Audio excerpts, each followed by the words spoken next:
everyone. I'm so excited that I have Gracie Gold with me today. So some of her accomplishments, among the many, are that she is the 2014 Olympic team event bronze medalist, 2015 Internationaux de France champion, 2014 NHK Trophy Champion, two-time U.S. national champion, and two-time silver medalist, and two-time World Team Trophy Champion. So thank you for joining Women in Athletics and agreeing to chat with me. No, thank you for having me. The pleasure's mine. So let's get a little recap. How did you get into skating? Great question. Funny story. So I just moved to Springfield, Missouri, and one of my best friends there, rink had just opened, and he had his birthday party at the local ice rink. Ooh. So I had never skated before. Old wives' tale does say that one time when I was 2, my mother tried to get me to skate on a frozen pond when we were still living in Massachusetts, and I did not like it at all. I don't remember this, could be fictitious, but I first started actual skating after that birthday party. So I fell in love with it, skating around on the public session. I did a lot of sports, but just something about the gliding, the feel of the literal wind in my hair. I just loved every part of it. So I grabbed that Learn to Skate flyer from the front desk, and my mom signed me up Saturday mornings, and now we're here. Oh my God, that's so sweet. That was my favorite part about skating too, because if I had any superpower, it'd be to fly. So skating to me just kind of reminds you of that feeling of freedom. Like you said, the wind against your face, you're just enjoying the moment, and you go so fast and you're like, I feel powerful. Yeah, that's really, it's a really good way to describe it. Yeah, I did a bunch of other sports. It kind of reminded me of that feeling of, so I did competitive swim for a little bit, and that moment off the diving blocks into the water, and just being able to glide through the water just effortlessly. It had that same appeal to it. I'm a little bit short to be a competitive swimmer, and I do not like cold water. So swimming was not in the cards for me, but it just had that feeling, picking up speed and then just gliding. It's creative, it's athletic. It just checked all the boxes for me. Yeah, so instead of cold water, you switched for a cold ice rink. Yeah, something about it just being frozen was a lot more appealing to me. Yeah, it's not that I don't do water. I do not like open water at all. That very much terrifies me. But yeah, the cold water, just the humidity, just could not do it. Yeah. So you fell in love with the effortless, powerful feeling of skating. And when was the first instance that you started to feel pressure from those around you in your sport? So in light of bit of my mental health crisis, I've been asked that a lot, and it's hard to pick an exact moment. I kind of go back and forth because I'm very competitive and I'm an extreme perfectionist. So a lot of the pressure that I always felt, a huge amount of it did come from me. Even just in the day-to-day training, anything less than, not just my best, but anything less than something that wowed my coaches. Yeah. It could still be a good day, but it was okay. It's what I would usually say, when in reality it was probably a really good day. Yeah. And then things started to get more intense. They really picked up when I was a junior, and I kind of had this breakout year.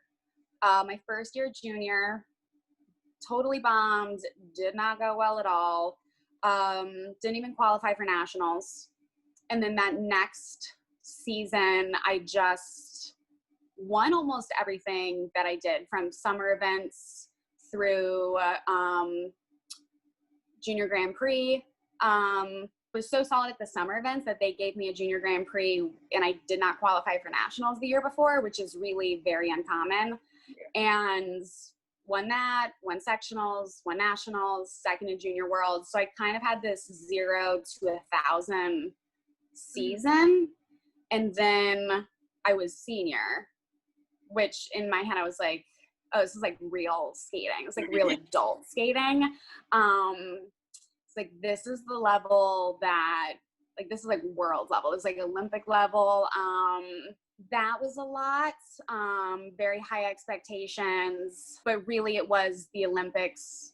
They were that next season. So that was really looming, that I had this breakout year, and then I was going to have that second year senior was Olympic year. So that pressure started building probably like a year and a half before the Olympics were even going to happen. But that was kind of the first where it felt bigger than me. Yeah. And it was coming from a bunch of different places. And that was new. Because prior to that, I felt like I could step away at any time. And it would just be like my thing, or like me and my coach, or me and my parents. You know, I might let 2 people down. But then when, you know, it just kind of kept getting, that snowball kept rolling, getting bigger and bigger, then I felt sometimes like I couldn't just stop without an explanation. Yeah, I see. If that makes sense, like I couldn't just stop skating. Like there would be people that I had to answer to. And as you know, anything from funding to the events they're selected for, you know, that's all based on performance. So then there were things that hinged on my performance other than my own expectations. Yeah. You ever see a psychologist, sports psychologist at that point? I started seeing a sports psychologist. I believe it was after that sectionals. Because my parents were like, there seems to be an issue at competition. Like my parents aren't athletes. So they were like, we can help with this. And then she ended up just kind of turning into like my therapist. She's a psychologist. It became more personal than just like managing competition nerves or any of that.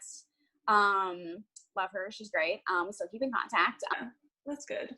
So going back to your sports psychologist, you said that you talked to her, it became more like personal than just the ice. Do you feel like you were able to reach out to someone like that throughout your entire career, or you kind of felt separated and alone? So I had a unique relationship with her. Anytime that, you know, you're finding a therapist or a psychologist or even a psych, you know, you do want to feel a connection. Yeah. If anyone listening that doesn't, please go find another one that you will connect with. It is hard to tell somebody all of your feelings if you don't like them. So then I moved, right? So then I moved and I was training in California 2013 through 2017.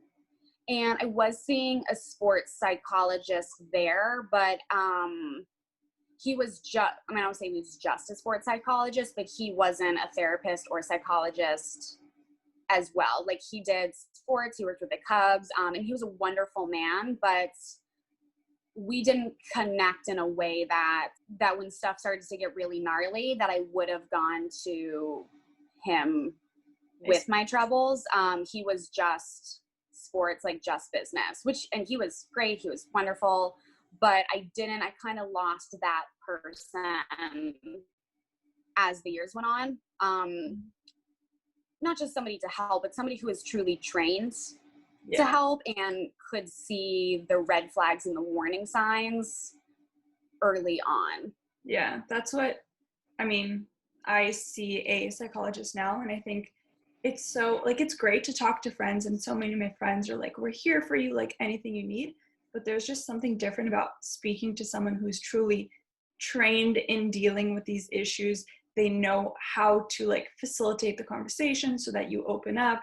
They can then, you know, give you like true scientifically backed advice, or like really help you in more than just like, oh, I'm so sorry for you type of way. Yeah. And friends,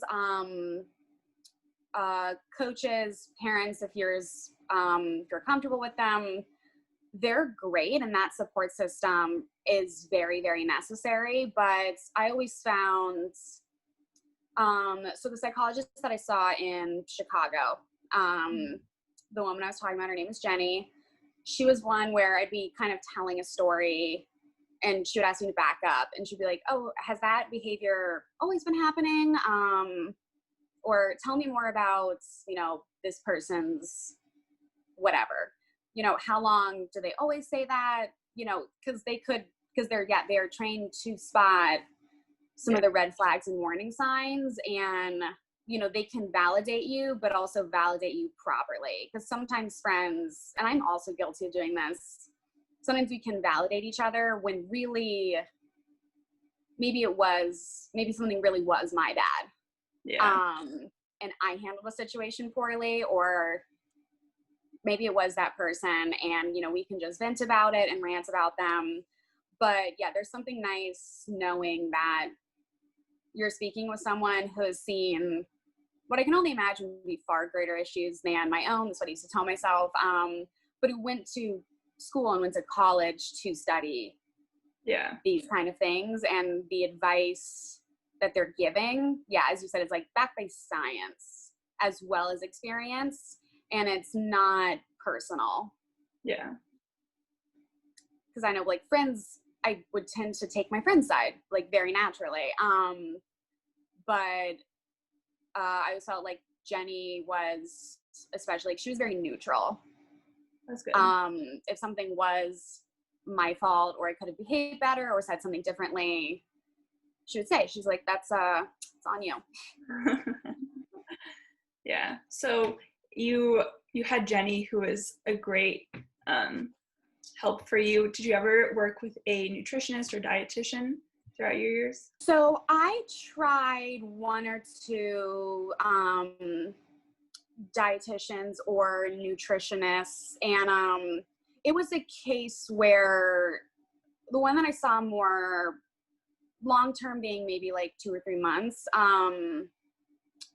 I didn't connect with her as much as I did with Jenny, like my sports psych. I didn't really feel that connection, and I didn't feel like we were kind of on the same page. And there was just something about it. The vibes weren't quite right. So although I really loved her and I felt like, you know, she was well informed, she wasn't the right fit for me. Yeah. And we didn't really connect in that way. So it wasn't as helpful as I think that it could have been.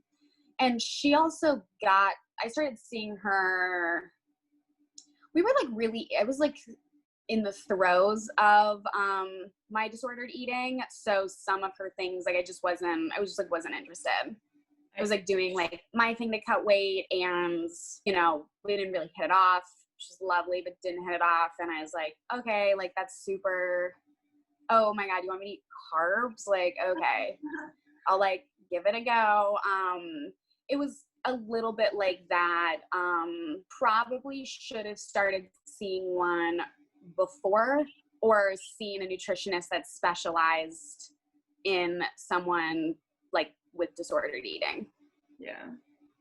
Did US Figure Skating ever help you out or reach out and say, like, these are the resources in your area? Or was it just you going off on your own trying to find these people? As far as a nutritionist? Yeah, nutritionist, sports psych, physical therapist, really anyone. So sometimes, I mean, I wouldn't say that I don't believe that like they initiated. It was sometimes like a blanket where it was like a generic email that was like, these are the people that we have on staff, or at Chance Camp, right? Like summer evaluations, it's like mandatory to meet with one of the nutritionists and get like physically evaluated. But as far as like the aftercare of that, so if there like is a problem, I found sometimes that if something was off and they'd be like, oh, like you should follow up on that. If I just said like, oh, got it for sure, they were like, oh, great. You know, it wasn't like nobody like double checked that I did. For a while, like eventually I found like really special people within US figure skating that I felt connected to and like truly cared about me on a personal level and not just a performance level. But sometimes it felt a little bit generic, where it was like just checking a box. It was like, oh, we have a nutritionist, check. Yeah. Which, as I said, are like, oh, like see this, like we have a site, like we have a sports psych. Yeah. Which it's like neutral about the sports psychologist, as far as I believe like that is very useful, but I've also found that a lot of issues I had personally with competition, a lot of them stemmed from some issues going on in like my personal life or psychologically, and perhaps just a regular psychologist or like therapist would have been a better fit. Mm-hmm. But as far as like following up, or if, you know, you're not in Colorado Springs or in certain areas where they have like a strongholds, you're kind of on your own.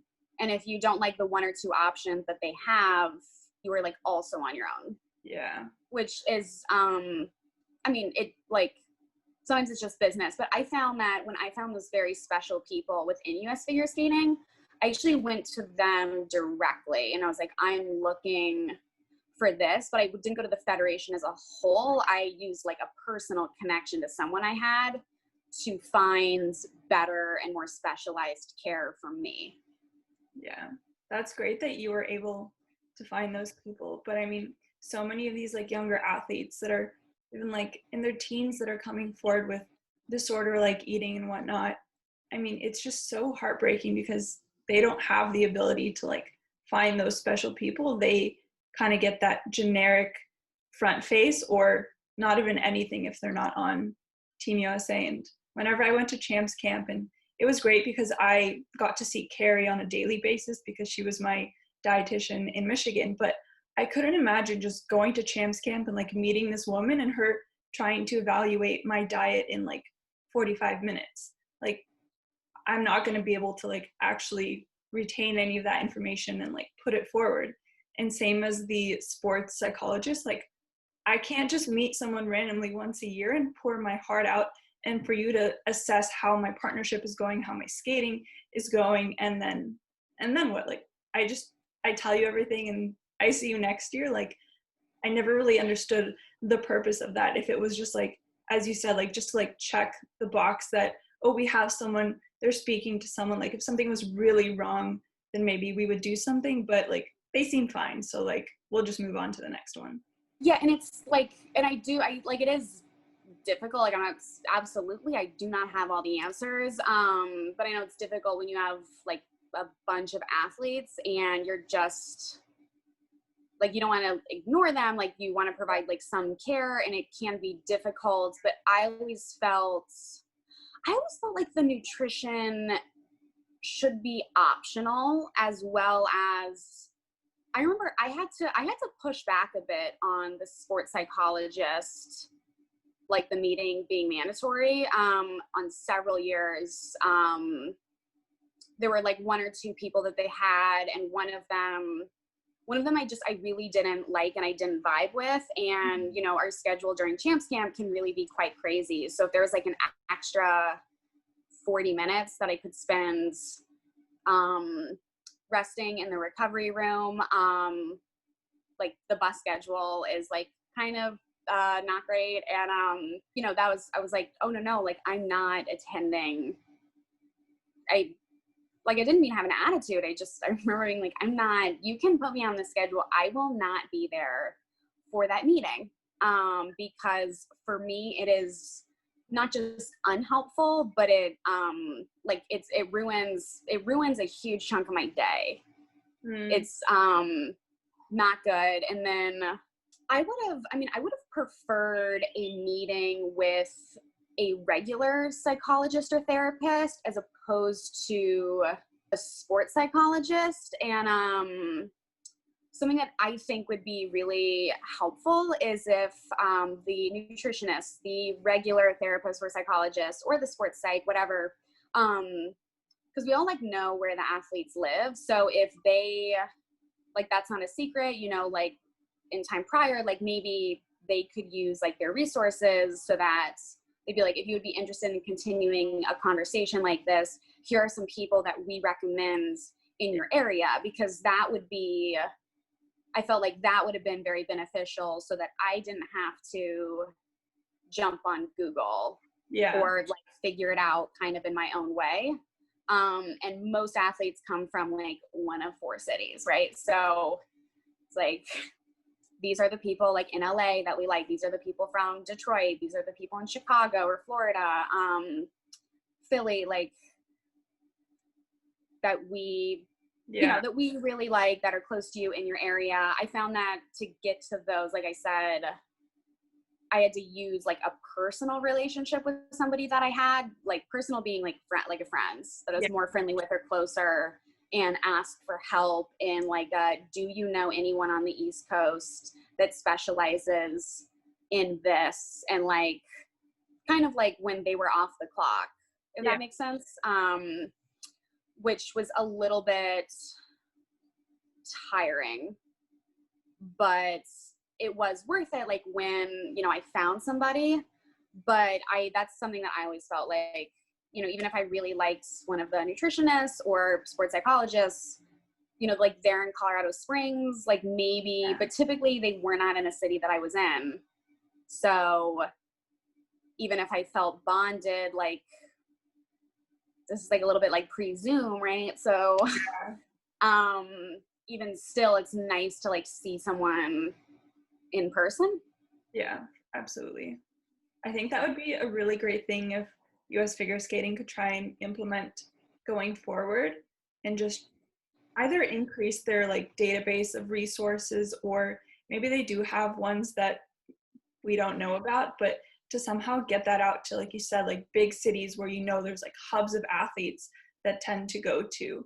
And I mean, it's impossible to, of course, have ties everywhere in the States, but at least in those hot spots, try and have people around the rings let skaters know that there are qualified people in the area, so that they don't have to go on Google, because it's really intimidating to try and find a qualified, you know, dietitian, psychologist, anyone, when you don't know what you're looking for. I mean, a lot of people don't understand like what certifications, what degrees, you know, what all the differences mean. I always thought it'd be interesting for some of those meetings to happen with the coaches, because, you know, I spend more of my day with my coaches than I do with like anyone else. So, and it's not like they would maybe have insights, but I think that could, but if you have like a degree and you like ask like a coach, or like, oh, like how,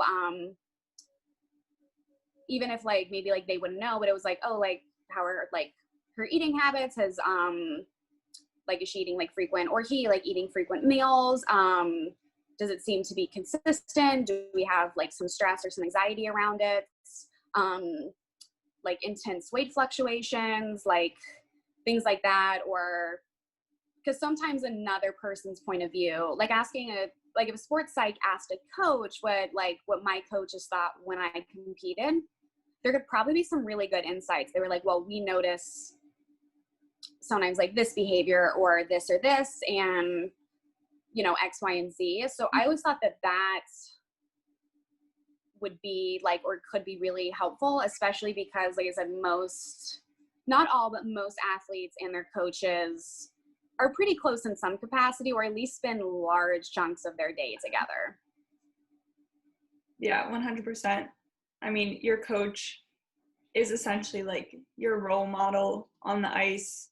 Like, you're around them every day. And I do feel like there is a disconnect between coaches and like qualified people that are trying to help you, because no one really, like the coaches, they're on the ice, and at least for me, our coach would leave right after practice was done. Like, he was out.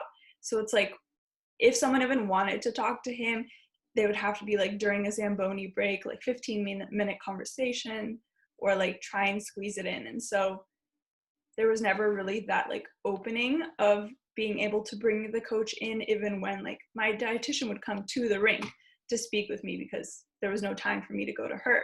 And even then, like, I don't think she was ever able to actually speak to my coach.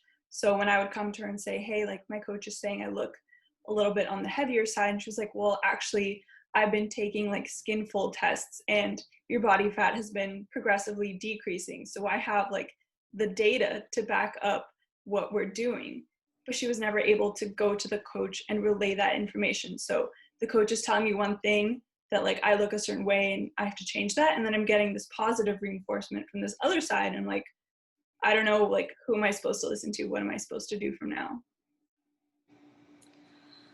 Yeah, and that's like that's like a very valid point.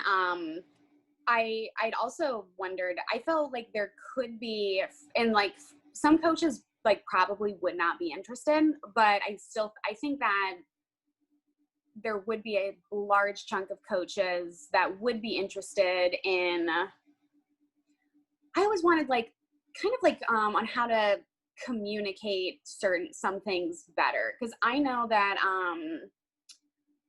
so like my coach growing up in Chicago, a little bit toxic when it came to weight comments, is how I will put it.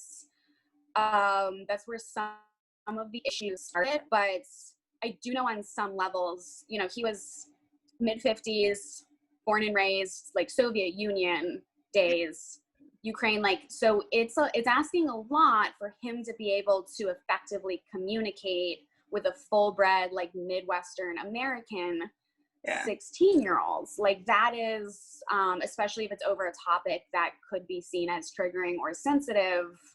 Mm-hmm. I wondered if there were any resources for the coaches, or even like some red flags to look out for, or these are like, doesn't have to be a long meeting, but it's like, these are, and then if you are interested in this conversation, here are some follow-up things. So like if your athlete is struggling with this, you know, here are some phrases, like stuff like that. Cause I felt, cause that was one, I felt like he didn't always mean, it wasn't always his intention to be cruel, but because of the cultural, language, age barrier, you know, it's like a huge different, like born and raised, could not be more different. Like, so for him to try to connect with me, to just expect him to instinctively be able to, is asking a lot. Yeah. And to do that with every student and to do it the right way, I did wonder if there was maybe some tools to give the coaches, because it's not the coach's job, obviously, but it kind of like, because they do fulfill a caregiver role in a lot of ways. So perhaps, you know, making sure that they're up to date on some things, or, you know, especially when I was younger, I wasn't able to articulate to my coaches, you know, when you say this is what I feel, then this is how I act. Yeah. And kind of, if you walk it through 8 out of 10 times, that was not the coach's intention. Mm-hmm. Yeah, 100%. I think you put that in a really great way. And that's something that I'm at least trying to accomplish with this series, is that I feel like, I mean, a coach's main role is to teach you everything there is about figure skating, but so much more goes into it because you are around them all the time. Everything they say does affect you. And I feel like a lot of times coaches are just previous athletes, so they don't really have that background educational experience of how to properly, like you said, articulate things, and sometimes things come across wrong. And I'm studying for my strength and conditioning certification, and even within like a chapter of a textbook, even just reading that much, I could now understand like how to properly like coach someone, the different methods there are when you're trying to help them improve, but to not make them feel like you're just bashing down on them personally, that it is like sport specific, and just how to properly coach them for success and like goal setting and all of this. And I mean, I wasn't a coach, so I don't know really like what seminars there are at Champs Camp for coaches or what they go through, but I feel like there is that lack of education for them, and they don't know any better. They're just trying their best. A lot of times they have multiple skaters that they're trying to deal with, and for them to have that education to back up what they're saying, how they're saying, to properly help their skaters, I think would be a really big thing that would change many little girls and boys.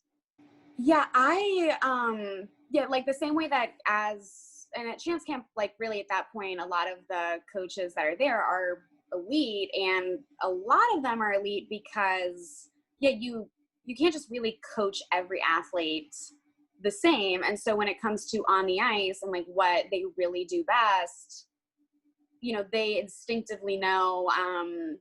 And I found this in all of the best coaches that I personally worked with. I remember in like LA, like I was a competitor that you needed to like calm down, center, focus, make it simple. But then I trained with someone that he needed to be like hyped up before, and our coach just like knew that. But should expect them to be able to bring up a hard topic or to ask questions or like leading questions to try to get the athlete to maybe open up, or the coach is like sensing some red flags maybe. Like, how would they know how to do that? Yeah. And then with a variety of athletes, just on instincts, it's just the kind of like the athlete might be receptive, or they might not. It's a different field. So I wondered if there were some tools there that could really benefit the coaches specifically. Yeah, that'd be a really great building block to go off of, and I think that would be like a good next step to help create. And like Carrie said, she's doing an educational program for coaches, athletes, judges, parents, which I think is going to be incredible because it will give them those tools to maybe deal with things. But she did say that it's only her and one other dietitian who are contracted to work for US Figure Skating. So for them to actually go as in depth as maybe might be needed for some athletes who have disorder like eating behaviors, they probably wouldn't be able to give as much as they would if they had others working for them or more resources to use on their own too. I think it's really cool that they're doing that. Because not all coaches like would be receptive to this. Some are not good about the way that they present, not just like cutting weight, but being in shape. Those can be like tricky topics, but I always think that it will be really helpful for parents and coaches, because with like a lot of things, if you catch it on the early side, like let's say disordered eating, if you just notice some things, a change in behavior, something starting to come up, to kind of get on it then would really be the most beneficial, as opposed to by the time, because I know that by the time I was in like the throes of like my ED, I was not receptive to, like a random nutritionist that I had never met before, wondering like what I was eating or how, like I was not receptive to help at that point because I didn't see an issue because I was sick.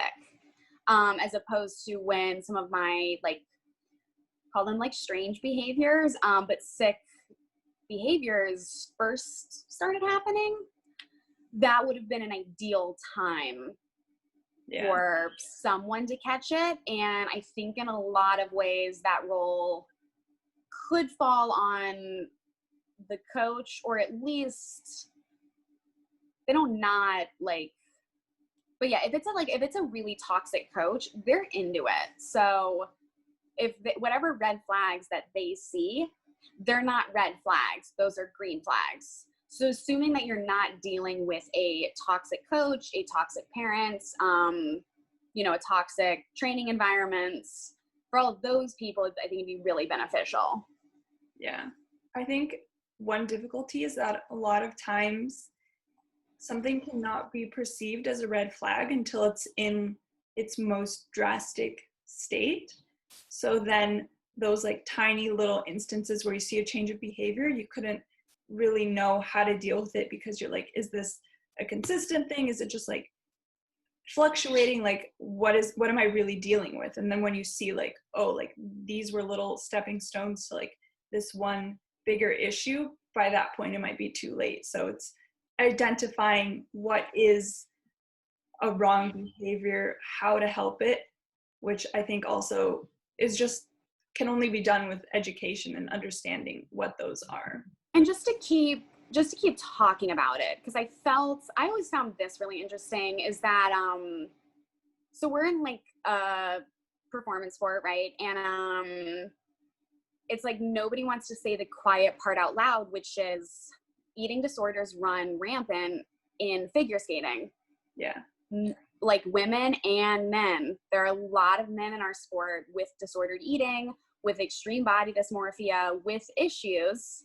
But the whole stigma of like men with that, like as a culture, we're like not even like ready to talk about that yet. But I've always wondered why it wasn't talked about more. It was like very hush hush, and we like never wanted to say it out loud. I was like, I just kind of wish, like looking back, I wish that like it was just more, we were just out and upfront with it. Where it was like, yes, this is a performance sport. You do have to be like very lean, very fit, very athletic, because you're hurling your body up into the air and quickness is key. Or somebody is lifting you into the air and we're trying to do that for 4 minutes consecutively. You know, we don't need extra like weight or bulk or strength. Also, there is an aesthetic side to it. I don't know why just like talk about it, being like, this is like, you will run into issues more than likely. I wish they just sat us all down. They were like, you're going to have these thoughts, feelings, and issues. These are some of the things that will be said. All of these various, like, some of you will be anorexic, some of you will be bulimic, some of you will like dabble in all sorts of other things. It was always very hush hush and like never, it was like taboo to talk about it.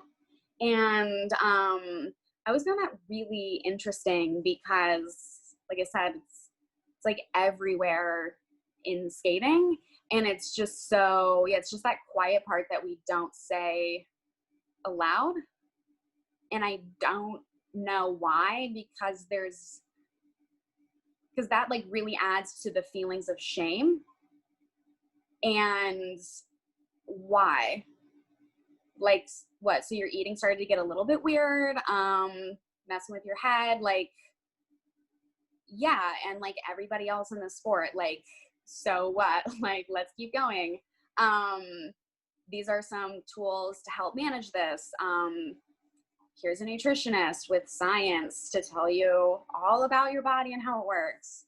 Because sometimes that, like, yeah, it was almost like there was this, like, it was simultaneously, I always felt some shame about it, but then also when I was really sick, like, I felt like really proud. It's like this, like, flex I had where I was like, well, you know, I'm training for the same competition, but I did like a clean log today and I didn't eat anything all day on top of it. So like, that's talent. When in fact, like, what? Yeah. Like, nobody cares, like, if you can do a long program with or without food. Like, we're not judged or evaluated on that. Like, on our protocol sheet, there is not this is how many calories this person had, or this is their body weights. Like, yeah. But it just added to that, like, to how toxic like an eating disorder can be in a sport like skating. Yeah. I mean, when I started my kinesiology major at school, and they were talking about aesthetic sports like figure skating and gymnastics, and they brought up the female triad being eating disorder, menstrual disturbances, and bone mineral loss. And I was like, huh, like, Oh, it's so true. And how did I not even once did it cross my mind? I mean, I know I was always like told, like, you can't eat this, like, don't eat carbs, yada, yada. And like, I knew every other girl in the rink was experiencing the same thing. And never once were we like, maybe this is wrong. We were all like, oh, like, you're not eating this, like, oh, I'm not eating this. And like, you're going vegan, and oh, I'm going to go vegan because you lost 20 pounds. And it was just like we all knew it was happening, but it's like we didn't see that it was a bad thing, because in the skating world, it's so like normalized to be eating in this way, so that you don't really even understand that it's like disordered eating is the only eating in like a very high level training environment, and like I would say like really 90% probably accurate, and that's just in like the environments that I've been in, and in like the really high level. I mean, but that being said, like, you do not have to be high level. Like, this happens in the sport with, like, this just happens in it. And this just happens also in like real life, right? But it's hard. It's like really toxic in skating, because like what we do like does require some energy, because we are athletes. Yeah. And I remember the whole vegan thing. And yeah, I always felt like fad diets, it was somebody always had something new. It was like, oh, I'm sorry, you're not doing like a meal delivery service. And I just felt like if the information had been presented in like more of a scientific way, I know that I personally would have responded better to, instead of saying like, Gracie, like, heavy, like, we're looking heavy today, that's like why we're not whereas opposed to, I always felt like it was approached from an aesthetic point of view, instead of an athletic point of view, where it's like, hey, little slow, like on the timing, not very agile, thinking, could we increase some off ice for like the next couple weeks? I think it's going to make the second half of your program go way better. It's going to be easier, going to have more endurance. So I was wondering if, we can incorporate some more of that, because then it's not this like personal shame or like something that I've like not done right. It's like, oh my God, I'm like too fat to skate well. Like, it's because like, I'm not going to make the world team because I ate too many calories. Like, but yeah, someone was like, oh, hey, I think that we could be a little bit stronger, because then that triple X at the end of your program is going to go, it's going to be easier. It's going to go better. I know that especially when I was younger, I would have responded so much better to that. And then that's also just way healthier, instead of when they're like, well, look at your butt. Like, no wonder that you can't do that triple X. Okay. It's like not helpful. That's what I always remember being like, so do you want me to get off? And my coach would be like, what? Like, what do you mean? Like, we have training to do. And I was like, oh, but if I'm too fat to skate, like, should I just go run? Like, what am I doing here? Like, you just told me that I can't do a triple Lutz because I'm too big, but now you still want me to go do another, like, okay, should I just come back when I'm like thin again? Like, I remember being like, so I would be kind of defeated, because I was like, what do you want me to do about that now?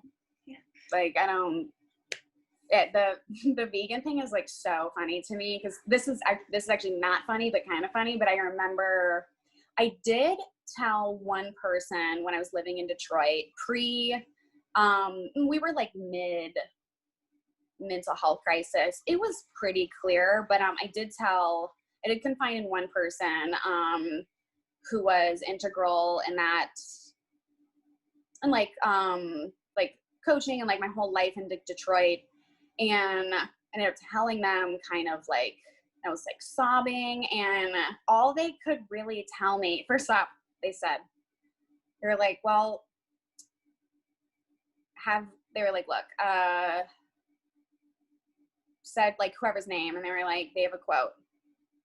It was like, if you want to be happy, be happy.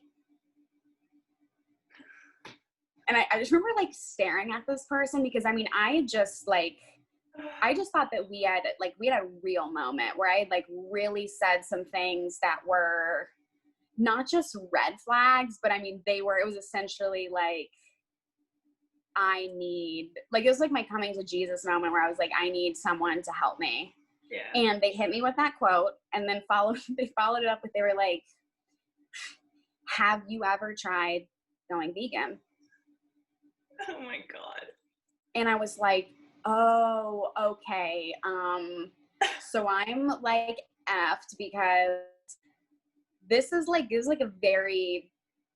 someone who would have had like the means to like call for help, that absolutely should have been the person to say like, oh my God. And they were just like, have you been vegan? Oh my God. And I'll like never forget this moment because I almost laughed because it was just it was like out of a dark comedy where pretty much I was like, oh, okay, so if I just go vegan and, you told me not to worry about it. So like now everything's fine. You're right. This actually cured my crippling depression and mental illness. Thank you. Yeah, the going vegan, like I will never ever forget that. And it's like kind of actually it's funny now, and like literally at the time it was so absurd, and I could not believe what I had just heard, like what was just told to me. And this was like the scary part is that this was genuine. Like this person truly, like that was like all that they could do. Like this was like they weren't trying to be cruel. They weren't trying to be completely useless or unhelpful. Like that was just like what they had to offer. That's ridiculous. It was absurd. Oh my God.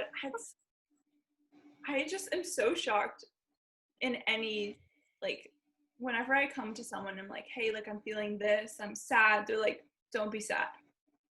Wow. Now I'm not sad. Like, thank you. Wow, for this incredible advice. Like,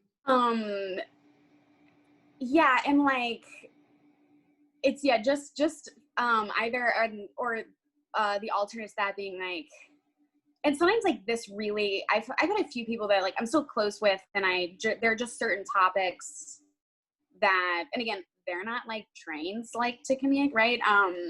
But they're like, I call them like deniers, where they don't mean it in a what do you have to be sad about? Like they're genuinely trying to help, but they're like, oh my God, no, like you have no reason to be sad because look at all these like amazing things. Like they're coming from that angle, which I know where that's coming from, but a lot of times it just feels like, again, like invalidation of my feelings, my problems, and that it just will always come off as that my feelings they're not valid, they're not justified, they're not even real. So it's like, okay, because it kind of feels like I'm being smothered by like a blanket of depression. But I always have like I have this other coach that used to like say, like, what could you like, what are these feelings? They were like, you're young, you're beautiful, like that's like all you have for me is that like I was born with a nice-ish face, like that's it. Like I that was another one where I was like, and I kind of thought maybe they would go on and I was gonna like really try, and they were like, young and beautiful, so I'm immune to any problem. Okay, correct. Yeah, like is there a secret here? Do I just like not get it? Yeah, again, it's not that it's just unhelpful, it kind of makes the problem worse, which is a problem in itself. So what would be your biggest advice to other skaters that are watching this and are kind of resonating with what you're saying? So one thing, and so even like my coaches that I have now, like Alex and Pasha, so they're like very receptive and open to feedback. I can't promise that like anyone else's coaches will be, but on a few times I've said, oh, when I say this, the response, like, let's like whatever they are, you know, these don't help me. Mm-hmm. And sometimes like this, or, you know, when you say this, or when you present information like this, I don't respond well to it because in my brain translates it as this. So what I suggest is, and then I just try to open like a line of communication. Mm-hmm. And it's actually been really, really great because sometimes they'll just be like, what's happening? Or like we have like nicknames, like sometimes I call it like the shutdown, or like it's almost like a sensory overload where, especially if it's like on a crowded session and like just nothing's going right, it's just too much, and I end up totally frazzled. So I'm like, oh, when we call, like, I was like, when you see the shutdown happening, I was like, I just need something to center me. And I also asked them, I'm like, I'm really bad at redirection. So if like a triple flip, triple toe isn't going well today, I will do it until there is no ice, something breaks, or I land it. So I was like, if you could like physically redirect me to something else, like, you know, so I like called on them for that, and they were like, oh, okay, we got it. Or yeah, I call it like a recentering. So just like opening, that's a specific example of like opening communication, but it's been like really great. And then I know that when they ask, how are you, they really mean it, because they're just trying to get a read on the day. Yeah. And sometimes like one of them will, especially if I'm having like a quiet day, he'll just be like, I know you want to say something. He was like, I can see this in your face. He's like, so what is it? Like, what's going on? Like, what's happening? He'll just like sit down and be like, I'm listening. Tell me, I'm all ears. And yeah, sometimes it's really just maybe just having a quiet day, unusual for me. But other days it's like, I'm like way in, I'm like, like this, like X, Y, and Z happens. Most of the time, not related to skating, but opening that line of communications with someone that we're essentially like partners in crime, right? Like coach and student, has been really, really helpful. Now, if your coach, like if you and your coach don't have that, I mean, don't be afraid to ask. Or sometimes I'll just say like, hey, something in my personal life like transpired yesterday, so, you know, a little bit like lower today, but I'm still like ready to train, or, you know, X, Y, and Z, but this, or, you know, I just kind of run it by them, because like if a coach, the same way that you would with like a physical injury, you're like, hey, my left ankle hurts, so if we could be a little gentle on, you know, sow or toe, that'd be great. If they don't know that information, how would they know like to stay away from toe loops, right? Because they can't read our minds. Or finding a trusted friend, but just having some sort of line of communication. Like I said, I found it very beneficial with my coaches, because they fulfill like caregiver roles in a way, and I see them like almost too many hours in a day, every day.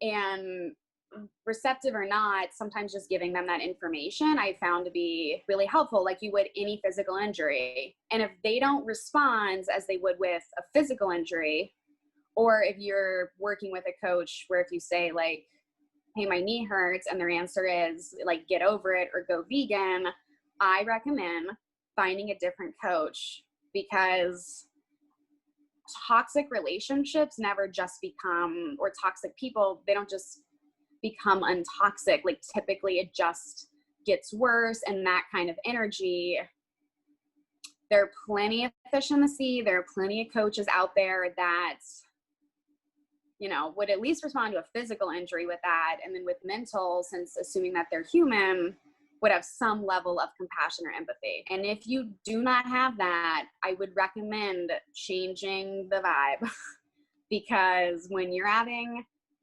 a really bad day, like I had this friend that I used to train with, but she would kind of have, like what I would call almost like shutdowns.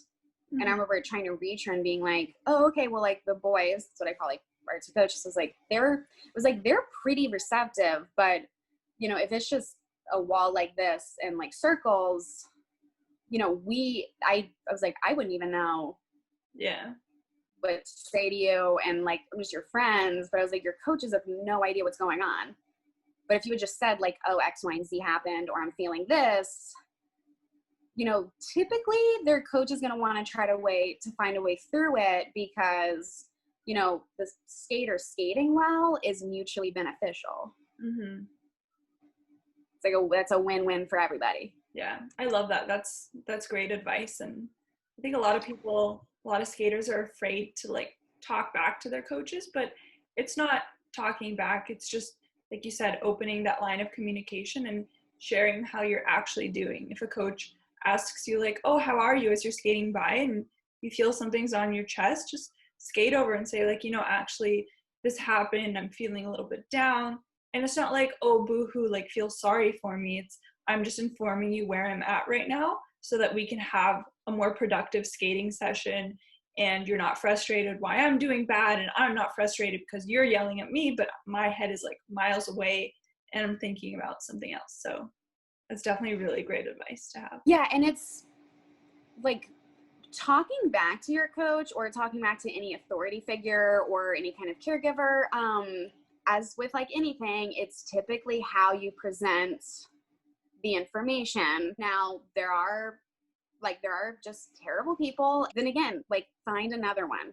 I don't want this to be just like, oh, if your like coach doesn't instantly validate you, you know, like go find a new one. I remember this was kind of like the rinks had first opened and I kind of had like maybe 2-3 weeks. And then I was kind of hitting that 4th week where like things were like sore and like the kind of magic of like skating again was, you know, like that 3rd session of the day wasn't really holding me through. And I remember coming in on like maybe like that 5th week. And I was like, oh my God, guys. They were like, oh, hey, what's up? Like, how's your weekend? I was like, ugh. Like I had a kind of like a miniature depressive episode. I slept like 18 hours. I was like, I feel uninspired by everything. But it was like physically though, I like feel pretty good. So I was like, don't expect much here today. I'm not very vibrant, but like I like did like the work to the best of my ability. It wasn't like, oh, I'm feeling like a little bit whatever. So maybe like I'll just skate like 30, like, you know, I like that's up to you to still do the most that you can do. But sometimes that heads up, it just kind of brings everybody in because coaches are not telepathic. And yeah, like if you just say like, it's terrible, and you said it's a terrible weekend and I just don't want to talk about it, like no one's receptive to that. But right, so like if just like having an attitude and like talking back, or there's just like factually presenting information, again, like the same that you would with a physical injury. However you would update your coach on that is how I would advise updating them if there's anything like up here or like in here going on. Thank you for chatting with me, and you had such great things to say, and I hope that it can help out other skaters with their relationships with their coaches and just know how to open that line of communication and express what they're feeling with them. Yes, please, everyone, there's no shame in any sorts of feeling. There's no shame in having any kind of struggle. Okay, it's very much what makes us human. Communication is key. Like in anything, feel free to express yourself, to tell people what's going on. There is no shame in it. There is nothing embarrassing about it. There is no reason to hide it. If it is impacting your day, if it is impacting your training, then it absolutely is your coach's business. Mm-hmm. So at least just give them a heads up. And yeah, if you're finding that you're doing anything that's a little bit weird with like food, again, communication. There's so many resources out there. There's so many people that are so knowledgeable. Like, there's so much reading that you can just do on your own. And there's so many people out there that are going to share or at least relate to so many parts of your story. Yeah. So you're never alone. Feel your feelings. Great. Well, thank you again. No, the pleasure was mine. Thank you for having me.